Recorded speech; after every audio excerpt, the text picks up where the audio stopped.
Hey, everybody, welcome to Bench Your Addiction here with Greg and Ryan. And today we're going to talk about how to build on success once you've got that momentum going. And so let's talk a little bit about that today, Greg. Yeah, for sure. And like when it's a foreign feeling to be successful, like having a little bit of success, it feels so uncomfortable. Like having a little bit of reason to feel good about yourself and feel good about the efforts, man. That was so weird to me, man. Like that was so weird when I first started to like stack some habits, start to build my business back up, and like to a point where I was. For example, there was a post up in the Vacaville Solano, in a Vacaville / Solano County Facebook group. Somebody asked for a personal trainer, and my name got referred over 10 times by different people that I've trained throughout the years, and somebody in this gym that I've talked to, kind of not really, but like I've talked to them a couple of times, stopped their own workout to comment on the fact that I like my name gets thrown around a lot in this area, and so um, it's weird, man. It's weird to be at that stage where like I'm not like it's not only a matter of I know that I'm good at what I do and I know what I'm talking about, but other people are willing to edify what I do and the service that I bring, and people are willing to put my name out there when somebody asks for my service or for the service that we provide.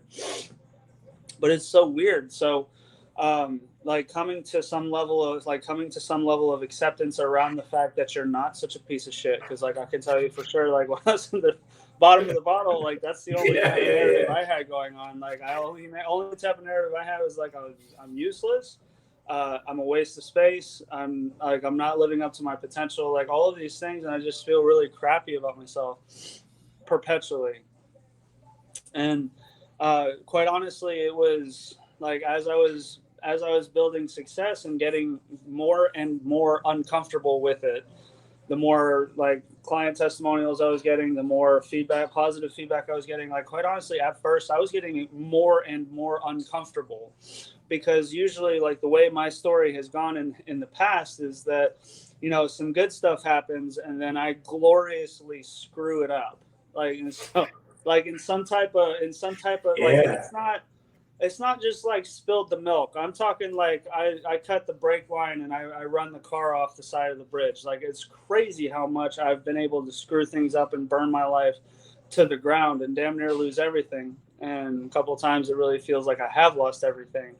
So having that level of acceptance around I'm good at what I do and it benefits other people is something like I almost have to do verbal affirmations around that sometimes to remind myself I'm good at what I do, and it's okay to be successful. It's, Yeah, man. it's I went through a lot of that too, man. Like, it's that whole imposter syndrome, right? Like, you know what I mean? Like, I feel the same way about like training and working out. And people are like, man, you really helped change my life and XYZ. And I live without pain. And it felt surreal at first, right? And I'll have 10 years sober next week, right? And there's woo. been plenty of times where it just like, it feels like, is this real? Like, am I really doing this? And I can't tell you how often I did the same thing about like waiting for the next shoe to drop, or like, I'd get 6 months sober and be like, all right, it's time to mess this up, or like 1 year sober. All right, it's time to mess this up. I did that like 3 or 4 times. I was like, cool, I could do a year. I could obviously do this on my own. Like, Right. right. And then like, but now it's learning to lean into that success and learning to lean into it, right?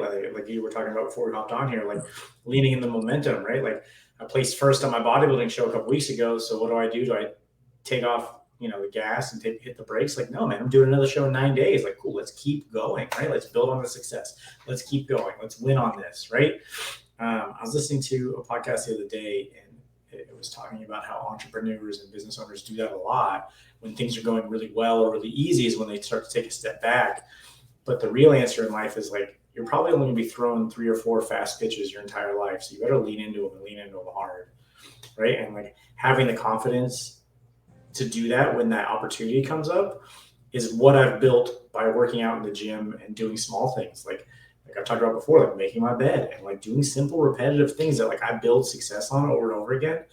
Keeping my kitchen clean before I leave the house. Like those are the real wins. Like that's what leads to me being, disciplined in the gym and meal prep and all these other things. But it's really these small habits. And so now I'm ready to just face opportunities when they come up, right? Like use this podcast as an example. Like we met, a while back. Someone referred me to you, and you were like, "You want to do a podcast?" And I was like, "Yes." Like yes, like okay, yeah, we'll make time for that. I can do that. Let's do this, right? And like it's been great to see where this goes and talk about this and be on the same kind of page and pattern. And like that was an opportunity where like a couple years ago I'd probably been like, "Oh, I don't know if I have time," or like, "I don't know this person." Like, who cares, man? Let's do this. You know what I mean? Yeah. Let's go.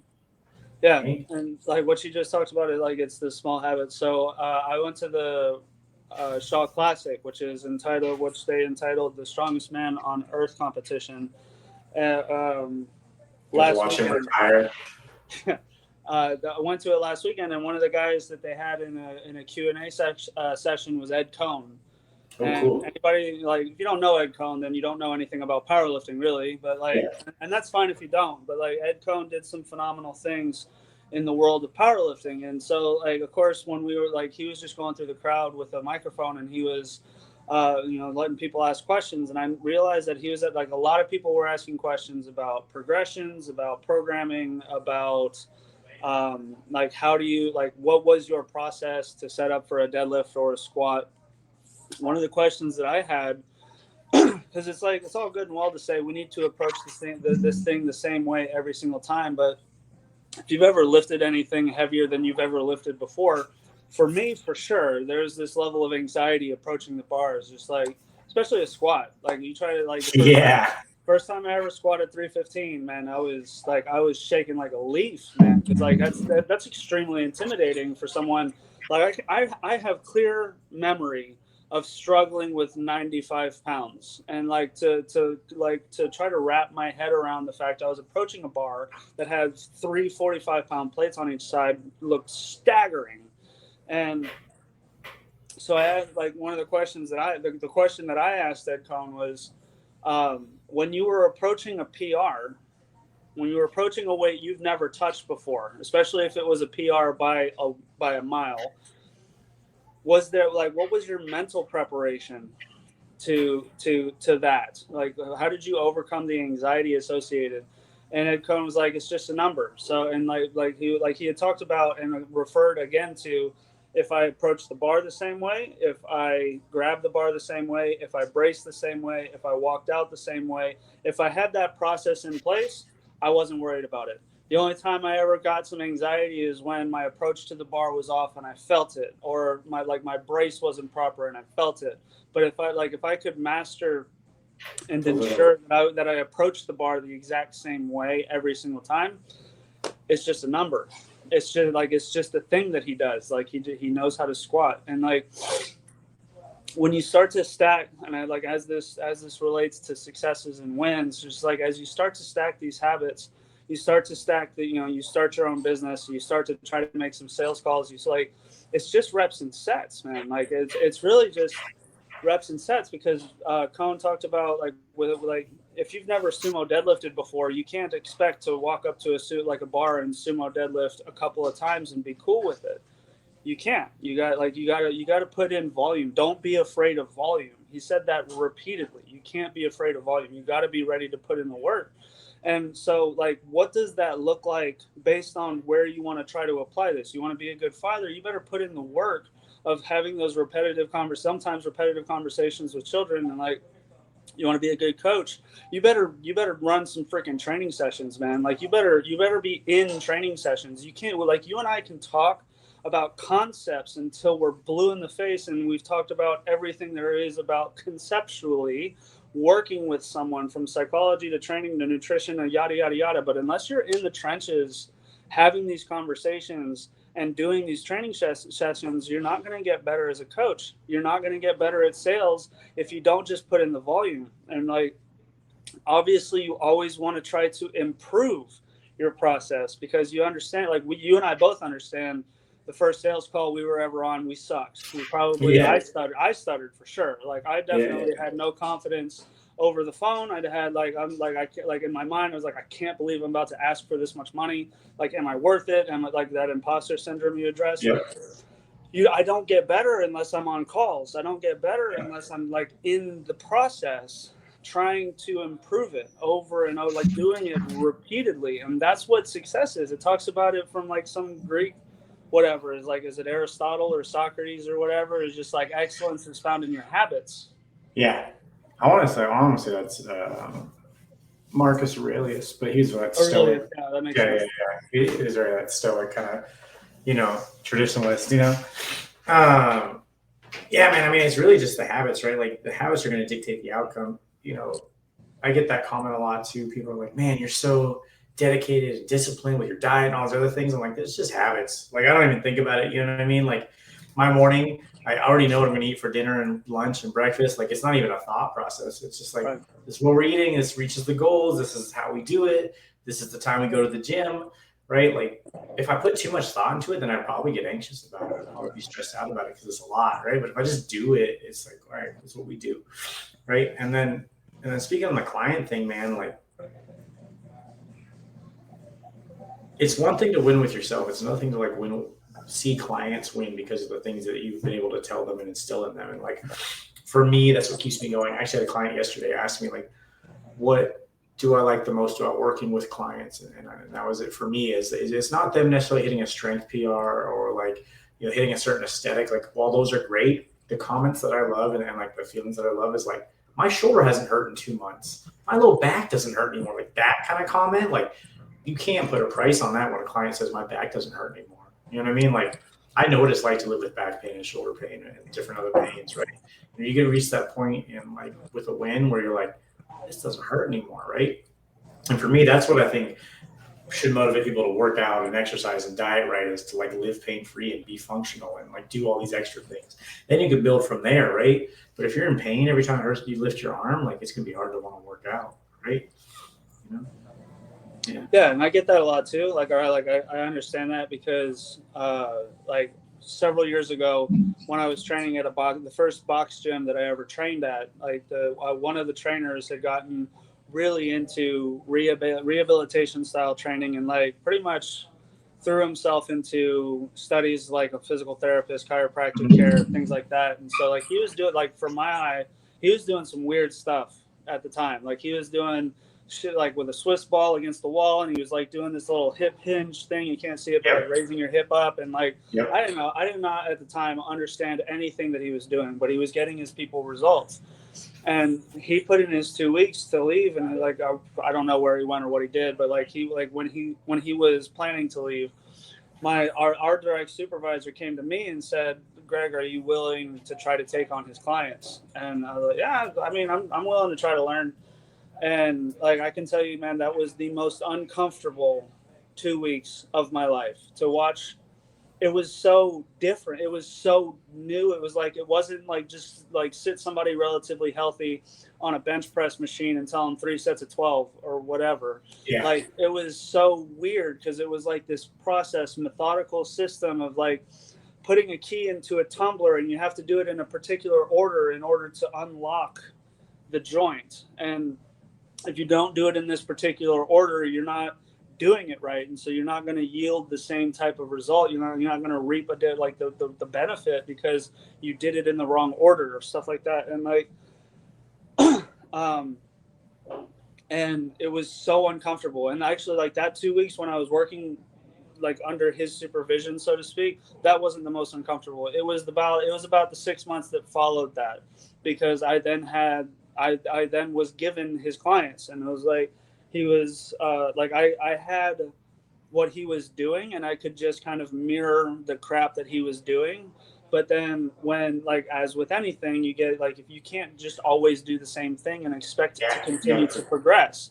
So it was like in the 6 months after, and these people started to outgrow the systems that he had put into place for them. And like that forced me into this really uncomfortable space, but I'm so grateful for it, because Now I can, like, somebody comes in and tells me that they have shoulder pain. It's right here on the front. It hurts most when they raise up out to the side. There's a little bit when it goes to the front.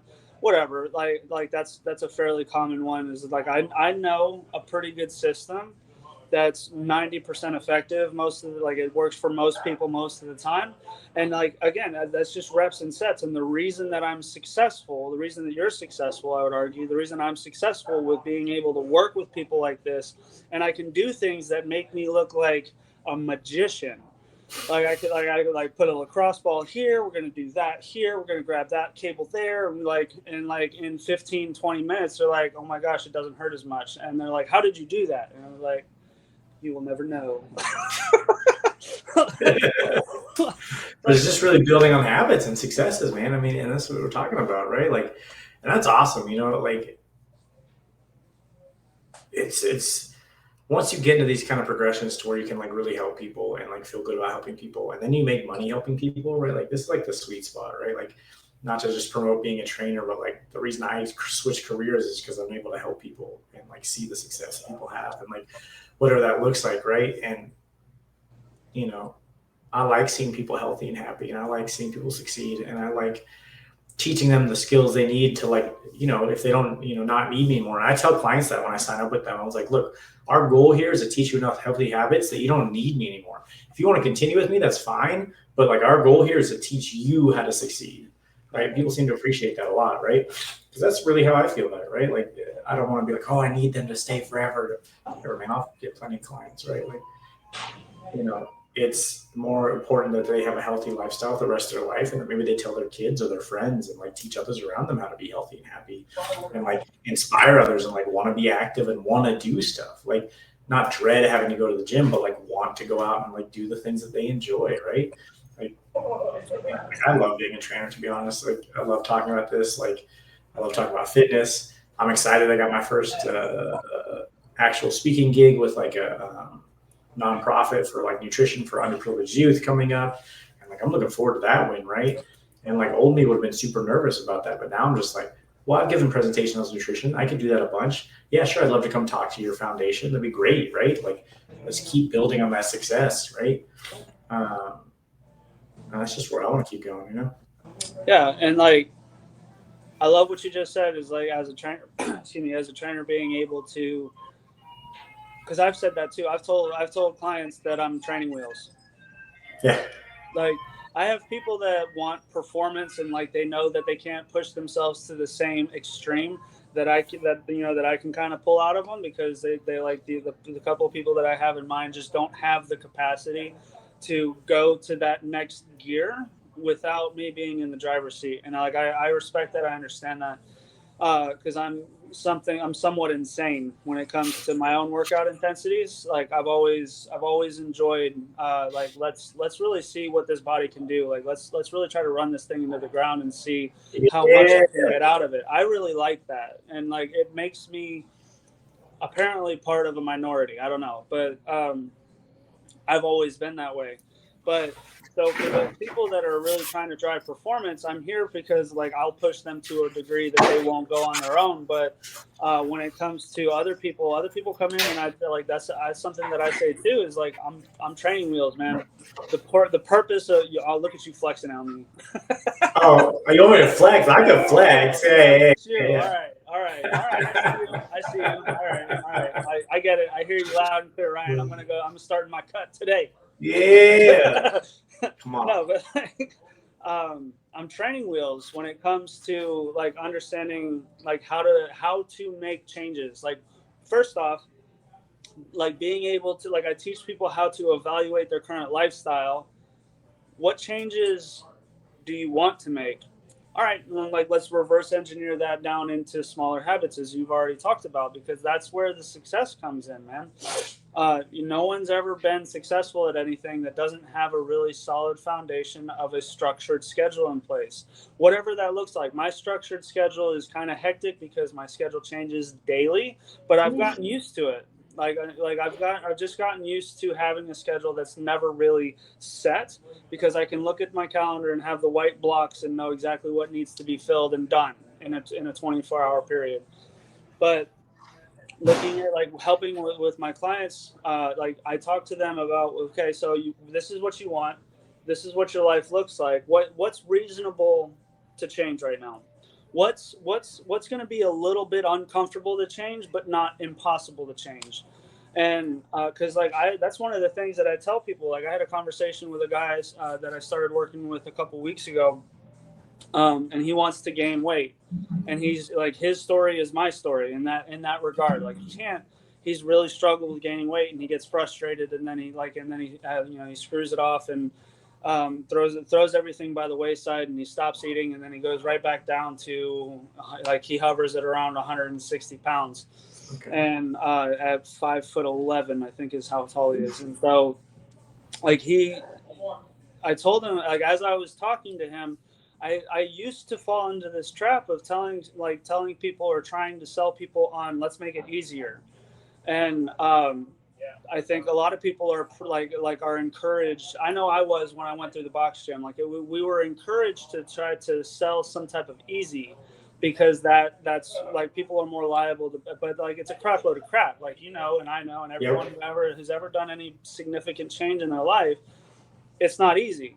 So I told, like, when I was talking to him, I told him one of the things that he's going to have to do in order to gain weight. Bottom line, man, eat. It's real. You have to eat. You're like, I can tell you from experience, for 2 years, I was uncomfortable every hour of every day because of how much I was eating every single day. I was force feeding myself to the point where, like, when I finally after 2 years of doing this consistently, I stepped off the gas just a bit because I could. I said to one of my clients one day, I was like, I'm hungry right now. And they were like, oh my gosh, well, why don't you go eat? And I was like, no, it actually feels good to be hungry. And they couldn't wrap their mind around it. It was like for 2 years, I was not ever hungry. I was overly stuffed. And so I was telling this guy, I was like, I'll help provide you the support and everything. But at the end of the day, if we talk about a certain calorie goal, you're not going to be comfortable when you're hitting that goal. And do you understand that? Are you prepared to take that on? He went, absolutely. All right. So because that's something that I really preach to people is like, you want to be successful in this endeavor or in any, you're going to have to be uncomfortable. You're going to have to be okay with being uncomfortable. And that's been the biggest change for me this year, is like, I actually start my day off every morning more stressed out than I've ever felt really on a consistent basis, on a daily. This year, more than any other year in my life that I can recall anyway. And I'm in prayer, and I ask for a positive relationship with my stress, and I ask that I be grateful for the fact that I feel this kind of pressure, because I've got a wedding coming up. I've got there's a move that we're gonna do where we're gonna move across the country to closer to my family, because we want to start a family, and like the finances that goes along with it, and having my own business and doing all this stuff, man. Like I wake up feeling more stressed than I've ever really felt, but without it, I wouldn't take action.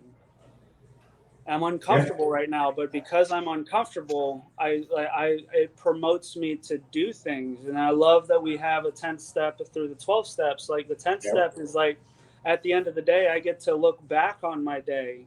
How did I do? What did I do well? What could I have done better? What did I just really blow up? And I can like categorize these things, and just like, I did this really well, so tomorrow I want to do more of this. I really need to improve upon my time management. I don't know. Like I really didn't stay on task today, so maybe I need to take some time and like really play with that, or whatever it is. And it's through that daily reprieve, and that rinse, wash, repeat. It turns into something of Groundhog Day, but I get to do every day just a little bit different, and hopefully a little bit better. Yeah. And that's the goal, man, is building on that success and keeping that momentum going. And I think we're going to cut it there. I think this is great. I just want to add in, I had a really fun weekend on Saturday. A couple of my clients wanted an extra day in the session, and I was like, cool, meet me at the gym I work out at 8 a.m. sharp, and I'll show you. And like the just different dichotomy, they're like, wow, you're way more intense when we're training with you. Because they were like, what do we do next, coach? And I was like, you got fucking eyes, grab those fucking weights, let's go. he was like, this is very different than you when you're training me. I was like, yes, we are very different timing now. You know what I mean? I was like, let's go. Like, they enjoyed it. They killed it. Like one of them at one point was like, how much longer do we got? I was like, if you're ready to tap out, I'd tap out now because I'm going to keep going. And they were like, all right, bye. But yeah, man, on with success, you know what I mean? Keep that momentum going. And just like that, we're going to keep our momentum going. And so next week, we'll talk about like some pitfalls that you approach, you know, changing your life and then how to overcome them and what different ways that we've succeeded at and what different ways we think you should succeed at. There you go. Peace. Peace.